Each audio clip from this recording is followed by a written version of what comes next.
What's up, babes? Today we're going to be talking about why Naruto could probably beat Goku even in Ultra Instinct. And I know that sounds a little strange, but with the new Baryon mode that Naruto has, I think that it's worth discussing. No, but for real, we are talking about chapter 1045 from One Piece. And kind of what's going on with that. What blows my mind is it feels like we just read chapter 1000. It feels like that was recent, but that was, I think, about a year ago, maybe a little over a year ago. But things are really getting moving. It feels like we're finally at the peak of an arc that's been lasting, or a saga that's been lasting for about 400 plus chapters and episodes. And we're kind of really coming to the end here. But somebody who kind of refuses that we're coming to the end is Kaido. So let's talk about kind of what all this chapter is about, everything going on with it. We're finally getting more of a look into Gear 5. I wish I could have made a video on 1044 and just kind of the hype surrounding that. But it is great to see. It's my initial reaction to Gear 5 is I was excited. I wasn't underwhelmed, but I was excited. I was just kind of like, I want to see more of it. And that's something we got to see in this chapter. I think that everything that was surrounding it and everything going into it is interesting. I think Sun God Nika, it being a Zoan, human fruit, both Luffy and being mythical Zoan too, both Luffy and Chopper having the same fruit, just different typings around it, is very interesting. But it gets me thinking on how many possibilities there are with this. And I think Luffy's kind of just tip of the iceberg right now of what we're seeing him do, because this is something he just learned himself, and already it just seems kind of insane, the things that he's able to pull off, and it's very tough to explain like what the hell is going on. So Luffy's new form, I mean, he's completely white, I think is what Kaido said, that when he's in his full form, from head to toe, his hair and everything, it's all white. So he's a completely like white form with clouds kind of surrounding him. He doesn't look crazy, kind of like Gear 4, Gear 3. Gear 4 was kind of definitely a weird look. I know a lot of people were upset that maybe we wanted to see kind of all those things that we've been seeing. Luffy with the long Super Saiyan hair, Luffy looking like ripped and like completely dark and vulcanized rubber and all this shit. But I'm glad that we got this version of Gear 5. Now, we learned a lot about the fruit, the Gomu Gomu no Mi itself, and kind of everything that goes into that, but that could be an entirely different video on its own. Kind of what the Gorosei were saying in 1044 in regards to it's been avoiding them. You'll beg that we took him out, because they think that they've taken him out. And I don't know what the other CP0 guy is doing. Pretty sure he's still after Robin, but I don't think he's observing this any longer.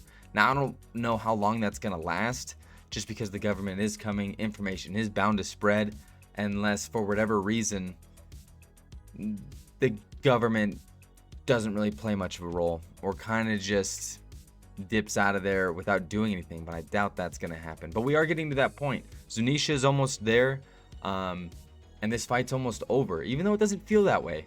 It is almost over.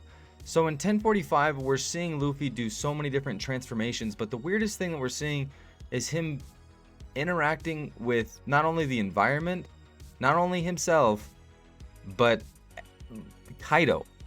Very weird stuff. It starts off the chapter with him getting eaten, and then he's kind of just bouncing around inside of him. And I think what we've realized is it does kind of seem like a paramecia, and even Kaido comments on that. He's like, well, you're able to interact with your environment a lot, and that's clear as day, because in the end of 1044, he reflected a blast by turning the ground into rubber. And we see that a little later in 1045 as well, when he gets destroyed down into the ground, but the ground all bends, and then he's able to just pop out of there.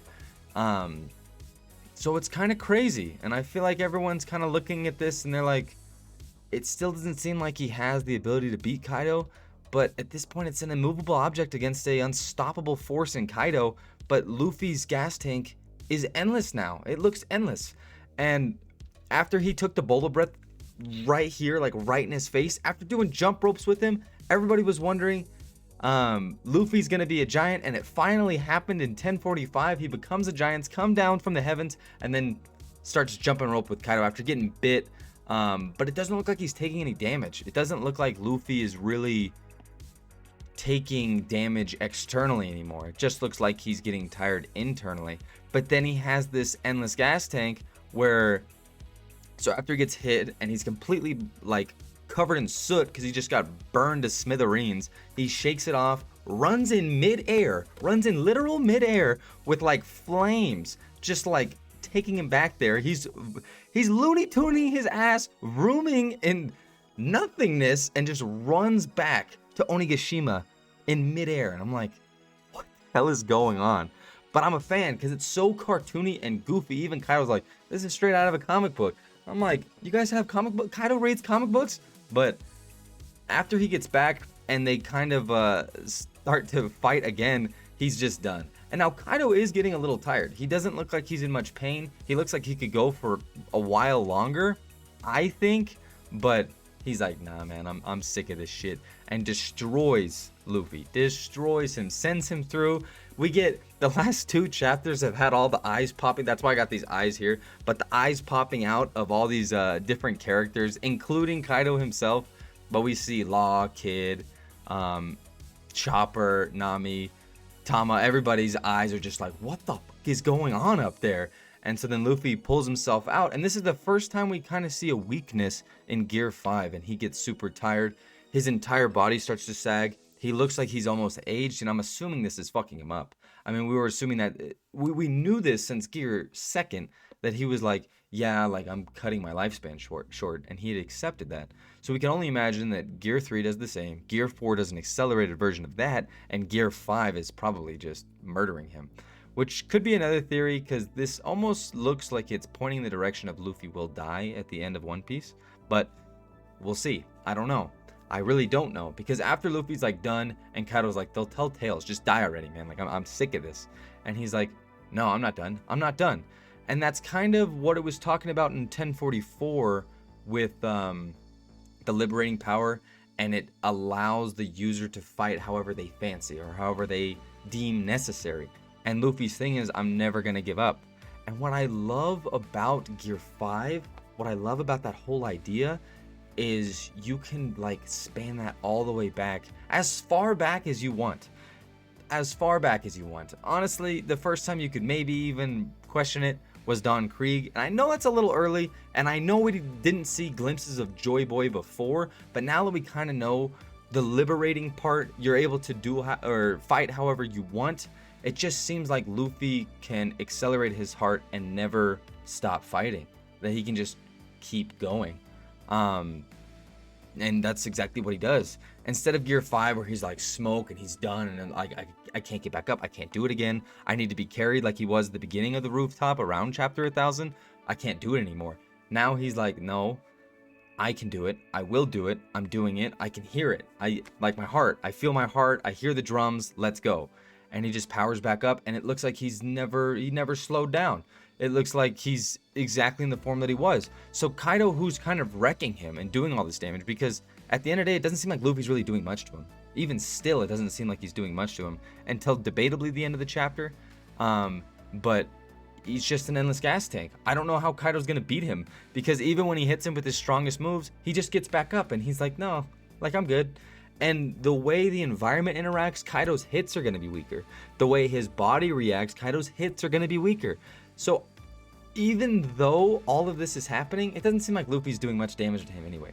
So I don't know. It just kind of seems like, I don't know. I mean, you have to assume that Luffy's going to win. He's going to pull this out somehow. Kaido seems more tired than he is, even though he kind of keeps dipping in and out.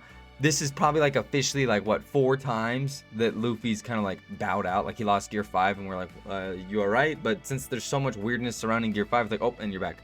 And you're back just like that.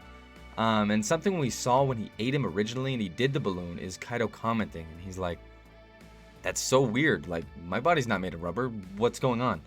And I just think it's because Luffy's able to make his body interact with himself in the idea of it just being an environment. So he makes his dragon form rubberized, and that's why he's able to do all these crazy things. Now, really, the weirdest part about this is the fact that he was able to reach through his eyes, and the ending scene when he's able to punch through his head. And when he punches through his head, and then you see, oh, he just put a hole through Kaido straight up, but no, he didn't, because Kaido, and I'm pretty sure Kaido's fine. I mean, Kaido did fall over, But I feel like that's just the start. Kaido's gonna get up and be like, what the hell? Did you just punch through me? And I don't know what kind of damage that's doing. Like, did he tickle his brain? I don't think so. When he reached through his eyeballs, it seemed to kind of freak Kaido out, but it didn't seem to really do any physical damage. I don't know if he's just like able to create a vacuum of space that enables him to go through objects in a sense of it being rubber, but it's just so weird because I don't know what the hell's going on there. Like, everything else makes sense. Giant Luffy, I love it. Jump rope, I love it. Being able to kind of just go back, sure, because you're like in this mode of I have to liberate. And when he's like coming back, he's like, I'm doing it for these people. I'm doing it for them. I'm doing it for them. And this is powering him up because he's like, I am the savior. I am doing this for the people. And I think that's kind of where the power's coming from. But when he's able to like reach through people, I just don't get it. I don't understand it. I don't see what he's doing. I like to think that it's just kind of like a vacuum that he's creating, that like it's just very minuscule, that he's able to just go through things and like make a very small hole that he's able to reach through, and then like slowly it closes up as he's no longer interacting with it. But it's strange. It's very strange. And that ending panel was super strange, and I can't imagine how what's her name, Kaido's daughter feels about all this. Odin, how she feels about just kind of all this weird shit going on. And Momo's watching too, and they're like, Yamato is like, what the hell is going on? And I don't even think Luffy knows. Luffy's kind of just like, yeah, I'm fighting, I'm about it, I'm trying to kick your ass, I'm gonna do everything I can to beat you. And Kaido's just annoyed. But we'll see what happens. It ended with that. I'm so glad there's not a break next week, because the more of Gear 5 we get, the better. So I'm excited to see what's going to happen in the next chapter. I'm excited to see them. I don't think they're going to explain it. I don't think it's going to get explained. I think Kaido is just going to be confused, and Luffy's going to have no idea either. But Joy Boy is back. Joy Boy is out. Joy Boy's heart is pounding to the beat of the drums, and I'm all for it. And this fits Luffy very well, because even though I have this very serious picture of Luffy behind me, it's cool to see that he is goofy and still getting things done, because that's Luffy. But that's all for today. Appreciate you guys. Have a great weekend, and I'll see you next week. Peace out.